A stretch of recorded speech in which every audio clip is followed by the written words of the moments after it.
The policy of the Ottoman Empire was based on aggressive expansion.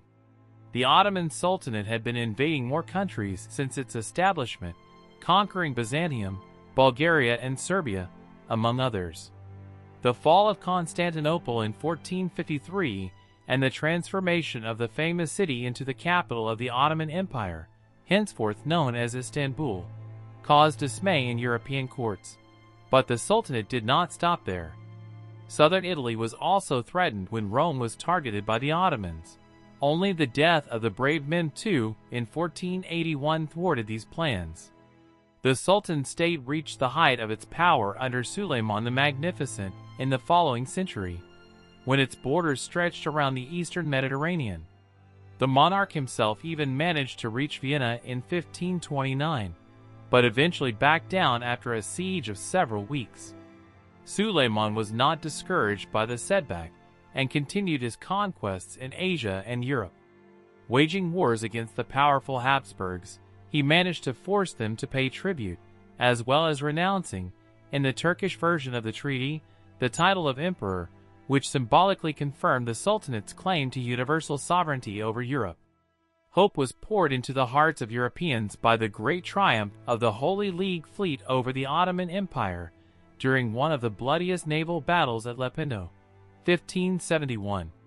The entire 17th century was one of devastating wars, and Poland, standing at the height of its power, had to face Russia, the Swedish invasion, as well as internal rebellions, the most severe of which was the Cossack uprising led by Bogdan Khmelnytsky.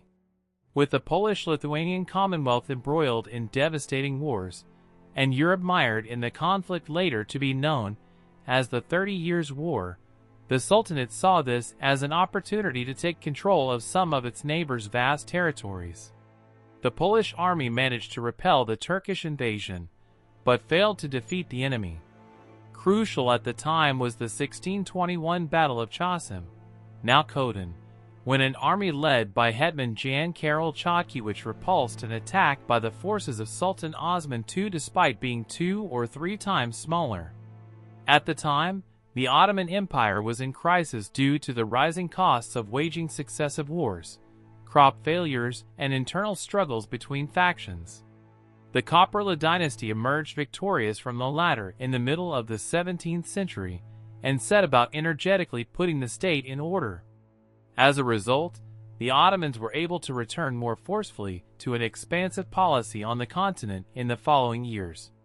They managed to seize Candia, the most important Venetian fortress on Crete, and in 1672 captured the powerful Polish fortress at Kamieniec Podolski, now Kamieniec-Podilskyi. Further Turkish advances were halted at Chosim a year later by the army of the future Polish king, Hetman Jan Sobieski. Showing their admiration for his skill, the Turks themselves henceforth began to call him the Lion of Lechia. In 1669, Michael Koryba Wisniewski became king of Poland. Unfortunately, the only thing he inherited from his father, an outstanding commander, was his surname. Thoroughly educated and fluent in 8 languages, he did not wish to be a monarch. His candidacy was the result of political turmoil, and did not bring consent or authority to the indecisive ruler. Shortly thereafter, following a reign of only 4 years, Wisniewski died at the age of 33, and the nobility chose as king the man who was a suitable wartime leader, John III Sobieski. The war between Poland and the Ottoman Empire ended with the signing of a truce in 1676. The Poles still perceived the Turkish threat and put forward a proposal to form an anti-Ottoman alliance. But Emperor Leopold I was not interested and preferred to engage in conflict with France. It was only after some time, in the face of an imminent threat to his empire, that building a coalition began. Enjoying the relative support of Louis XIV, and with the anti-Habsburg Hungarian insurgents on their side, the Turks began forming an army in Adrianople in early 1683. It is estimated that up to 300,000 men stood at the walls of Vienna, the largest army the Ottoman Empire had mobilized in the 17th century. In July 1683, the huge army of the Vizier Kara Mustafa reached Vienna. It soon surrounded the city and initiated a siege. For several weeks, the imperial capital, well fortified and equipped, defended itself bravely, successfully repelling enemy attacks. Emperor Leopold I and Pope Innocent XI sent dramatic appeals to Poland for help and the defense of Christianity. Vienna's future was beginning to look dramatic. John III Sobieski showed impressive acumen in forming his army. In a remarkably short time, he managed to assemble more than 20,000 soldiers. And this despite Poland's complicated legal system for waging war. Among other things, permission to fight outside the country's borders had to be granted by the Sejm, as did the passing of an emergency tax for the campaign. In addition, the king himself allocated almost 500,000 zlotys of private funds for the war. The Poles reached the Danube in just 3 weeks.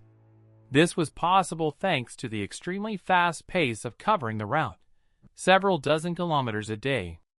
During a war council held in Stettelsdorf on September 3rd, Sobieski was handed a marshal's mace. The Polish king then took command of the combined Austrian, German, and Polish forces, which together numbered some 70,000 men. Poles made up a third of them. There was no consensus among the Allies as to the form in which the attack should be carried out. The Austrians and Germans wanted above all to cut the Turkish communication routes, thus forcing the besiegers to retreat. The Polish king, however, was confident in his troops and ordered a proper battle to be fought. On September 11th, the Poles reached Kahlenberg Hill, which the Austrians had captured several hours earlier.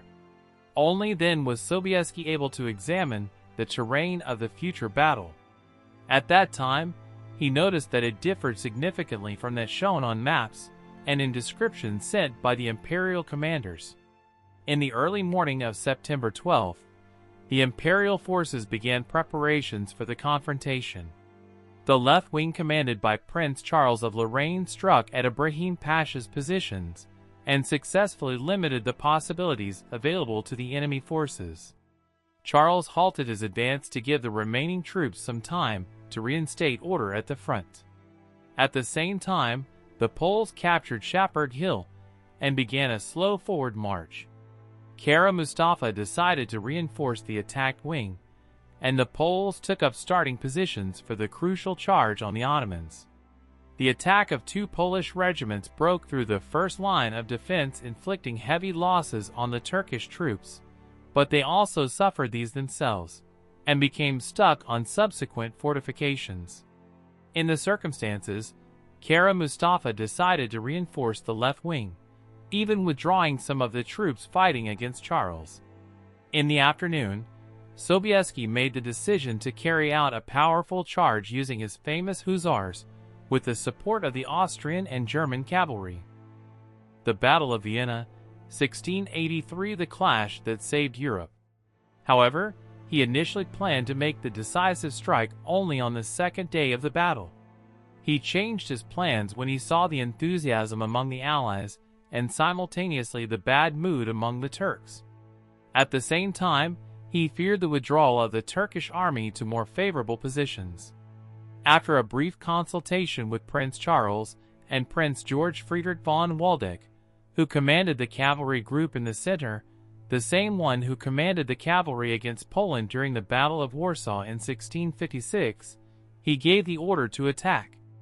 Around 6 p.m., the roar of cannons and muskets rang out, giving rise to confusion in the Turkish ranks. "Let my Hussars break those ranks," Sobieski bellowed. The 20,000-strong cavalry commanded by the Polish monarch pressed from the right wing against the enemy line. The defenders could not withstand the momentum of the assault. Subsequent units fell into disarray. The Janissary infantry, which had hitherto besieged Vienna, also became disorganized. The terrified Ottomans fled in panic. Kara Mustafa and his entourage also fled the battlefield. Sobieski's decisive charge lasted half an hour. This was enough to liberate Vienna.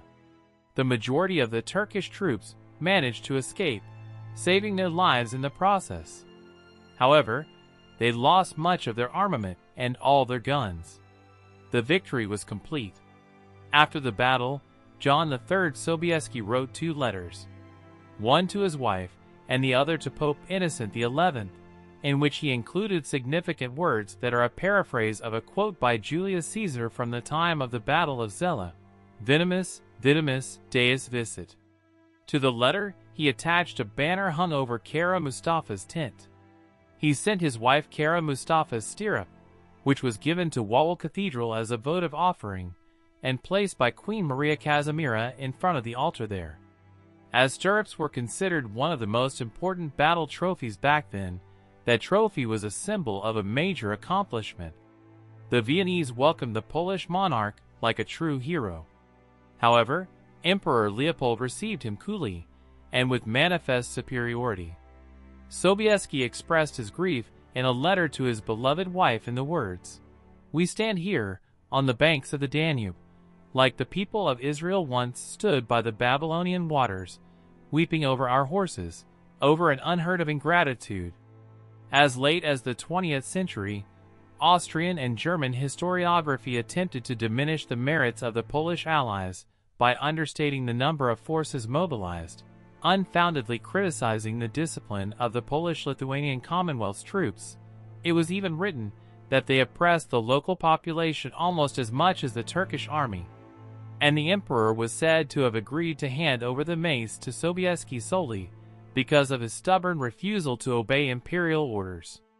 However, it was thanks to the Poles that the enemy was defeated. This does not mean, however, that they would have been able to smash Kara Mustafa's army on their own. The role of the Austrians and Germans in the battle did matter a lot, and it was only thanks to the cooperation of the Allies and the consistent implementation of the battle plan proposed by the Polish command that the final triumph was made possible. Several days after the clash, Charles Lorraine himself admitted that the King of Poland gained immortal fame in this clash, since for such a great undertaking he came from his kingdom, and acted like a great king and a great leader. I, on the other hand, acted only by giving instructions, which were accepted and followed. The Battle of Vienna marked the beginning of a long Polish-Turkish war that lasted 16 years of that century.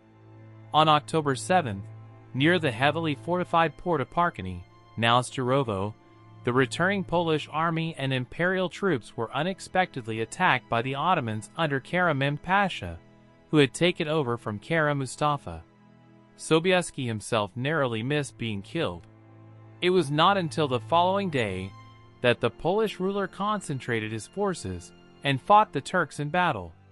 That time around the opposing forces were almost completely crushed. The catastrophe of the Grand Vizier's army definitely thwarted the prospect of conquering Central and Eastern Europe. After fleeing the outskirts of Vienna, Kara Mustafa retreated to Belgrade. There, on the orders of Sultan Mehmed IV, he was strangled to death with a bowstring on December 25, 1683. The Battle of Vienna saved Europe. However, it was the last such great military success for the Polish-Lithuanian Commonwealth, which, plagued by numerous difficulties, was in decline. 100 years later, Russia, Prussia, and Austria, which owed so much to Poland, partitioned the country. Today, the chapel on Kahlenberg is a well-kept temple full of Polish memorabilia and decorations depicting the victory over the Ottomans, and the altar bears the memorable words of the Polish king, Venimus, Vitimus, Deus Vicit. However, no monument to John III Sobieski, commemorating his services to the city, has yet been erected in Vienna.